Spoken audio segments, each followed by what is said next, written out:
Assalamualaikum, perkenalkan nama saya Alda Indriani dan rekan saya Misi Asari. Kami dari Provinsi Jambi, yaitu Kota Sungai Penuh, akan menjelaskan tentang rape kit atau kit yang digunakan untuk mengumpulkan barang bukti kasus kekerasan seksual. Ini kita gunakan untuk mengambil barang bukti dari korban yang masih hidup.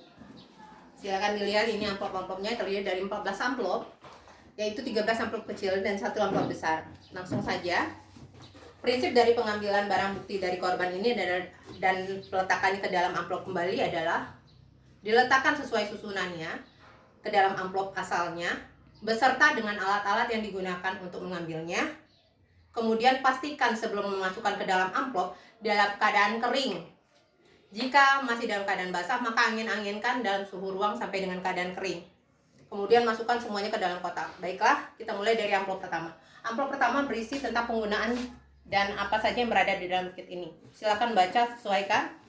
Kemudian masukkan semuanya ke dalam kotak dalam keadaan tertutup kembali atau di dalam keadaan dilem ya.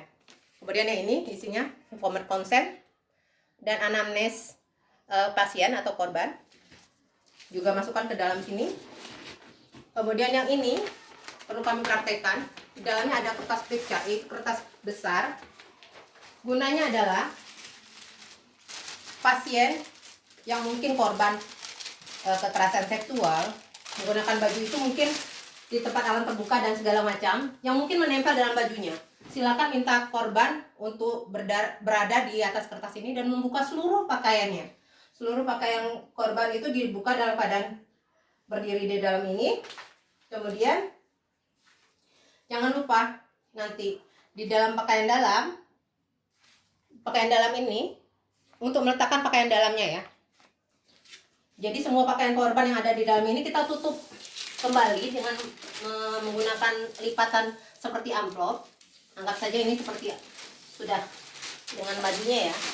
Kemudian setelah pastikan jangan sampai semua yang ada di dalam pakaian itu keluar di dalam kertas ini ya.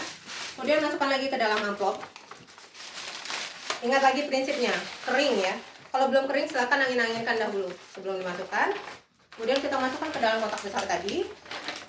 Berikut dengan amplop pakaian dalam yang sudah tadi. Kemudian yang ini adalah benda asing di sekitar tubuh korban. Jadi bila ada misalnya rumput, tanah, segala macam, jangan lupa selalu menggunakan handscoon. Handscoon untuk melindungi si penolong maupun tidak merusak barang bukti ya. Masukkan ke dalam plastik klip yang ada di dalam ini. Tutup juga. Dan jikalau merasa perlu, gunakan spidol untuk menulis barang apa dan ditemukannya di mana. Kemudian masukkan. Ini adalah tempat untuk mengambil cairan yang dicurigai ada di sekitar tubuh korban. Apakah itu sudah mengering, apakah itu masih basah. Silakan menggunakan klip ini. Gunakan yang cotton bud untuk mengambil kemungkinan cairan. Bila mengering silakan gunakan aqua bidet sebelumnya dan letakkan ke dalam.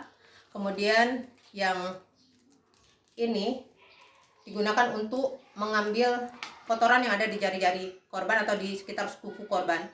Masukkan juga. Anda bisa menambah plastik klip ini bila menemukan beberapa yang kemungkinan dengan lokasi yang berbeda ya. Kalau perlu juga silakan memotong kuku korban. Jangan lupa semua apa yang dipakai untuk mengambil barang bukti dimasukkan ke dalam dan segera lem. Kemudian ini selanjutnya sisiran rambut kelamin korban. Jadi dalam keadaan berdiri tadi pasien kita bentangkan kembali kertas ini karena kita takut mungkin ada yang jatuh di bawah. Sama prinsipnya dengan melepaskan baju, gunakan sisir yang sangat rapat untuk menyisir rambut kelamin korban dan masukkan ke dalam klip. Kemudian untuk membandingkannya kita gunakan amplop selanjutnya, yaitu cabut rambut kelamin korban karena mungkin yang tadi yang jatuh tadi disisir tadi mungkin dicurigai punya pelaku. Jadi cabut, kita ingin melihat akarnya dan letakkan ke dalam plastik klip ya, dari vagina 2 di kiri kanan bawah semuanya mewakili. Kemudian ini dalam keadaan litotomi, kita ambil swab cairan vagina korban. Gunakan barang yang di dalam ini, di dalamnya adalah NaCl dengan spet. Kemudian ada amplop berisi objek gelas dan kapas lidi panjang. Nanti setelah diambil, gunakan dengan cara memutar bagian vagina dalam korban atau labia minora.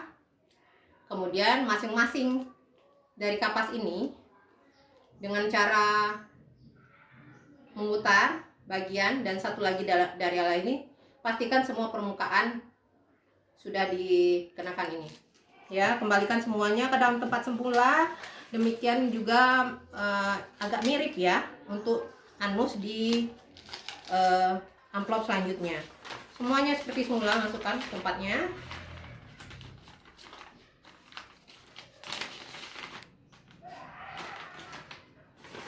Yang ini untuk anus sama ya, dengan yang tadi isinya juga sama.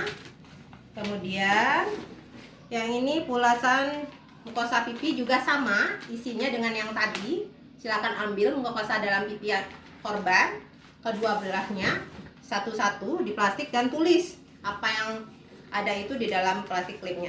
Yang ini adalah cabut rambut kepala korban. Cabut kepala mewakili dan masukkan juga ke dalam plastik klip.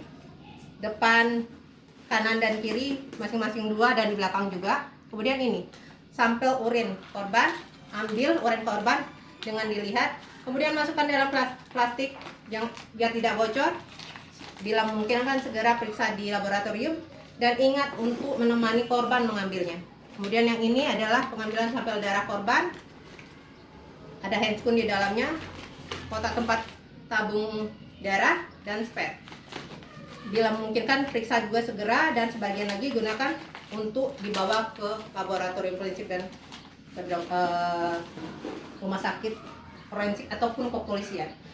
Kemudian tutup, kalau perlu disegel dan serahkan tanpa melalui kurir atau serahkan secara langsung dan secepatnya biar tidak merusak barang bukti. Demikian, terima kasih.